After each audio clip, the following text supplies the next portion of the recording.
జనగణనకు సంబంధించి దేశ సర్వోన్నత న్యాయస్థానం కీలక వ్యాఖ్యలు చేసింది. జనగణనలో కులగణన మినహాయించేలా ఆదేశాలివ్వాలన్న పిల్ను సుప్రీంకోర్టు కొట్టేసింది. ఏ ప్రభుత్వానికైనా తమ పరిధిలో ఎంతమంది వెనుకబడిన తరగతుల ప్రజలు, బీసీలు ఉన్నారో తెలిసి ఉండాలని సుప్రీం ధర్మాసనం పేర్కొంది. అప్పుడే వారి కోసం ఎలాంటి సంక్షేమ చర్యలు తీసుకోవాలో ప్రభుత్వం నిర్ణయించుకోగలుగుతుందని సుప్రీంకోర్టు ప్రధాన న్యాయమూర్తి జస్టిస్ సూర్యకాంత్ స్పష్టం చేశారు.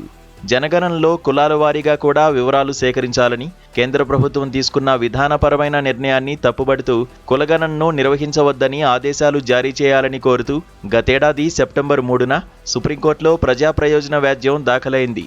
కేంద్ర ప్రభుత్వంతో పాటు తెలంగాణ, కర్ణాటక రాష్ట్ర ప్రభుత్వాలను ప్రతివాదులుగా చేర్చారు. ఈ పిటిషన్పై సీజేఐ జస్టిస్ సూర్యకాంత్ నేతృత్వంలోని ధర్మాసనం విచారణ జరిపింది.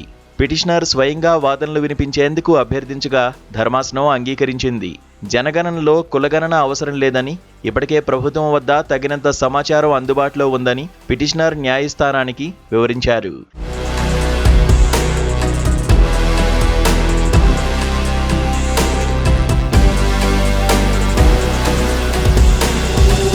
కులపరమైన వివరాలు సేకరిస్తే అవి దుర్వినియోగానికి గురయ్యే ప్రమాదం ఉందన్నారు. ముఖ్యంగా ఈ డేటా కార్పొరేట్ సంస్థలు, రాజకీయ నాయకుల చేతుల్లోకి వెళితే ప్రమాదకరంగా మారుతుందని తెలిపారు. ఈ వాదనలపై సీజేఐ అసహనం వ్యక్తం చేశారు. జనాభా లెక్కలు కుల ప్రాతిపదికన జరగాలా వద్దా అనేది పూర్తిగా ప్రభుత్వ విధానపరమైన అంశమని స్పష్టం చేశారు. తమ పరిధిలో బీసీలు ఎంతమంది ఉన్నారో తెలుసుకోవాల్సిన అవసరం ఏ ప్రభుత్వానికైనా ఉంటుందని సుప్రీంకోర్టు ధర్మాసనం పేర్కొంది.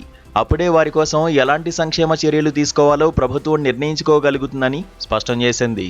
విధానపరమైన ప్రభుత్వ నిర్ణయాల్లో తాము కలగజేసుకోబోమని చెబుతూ వ్యాజ్యాన్ని కొట్టివేసింది.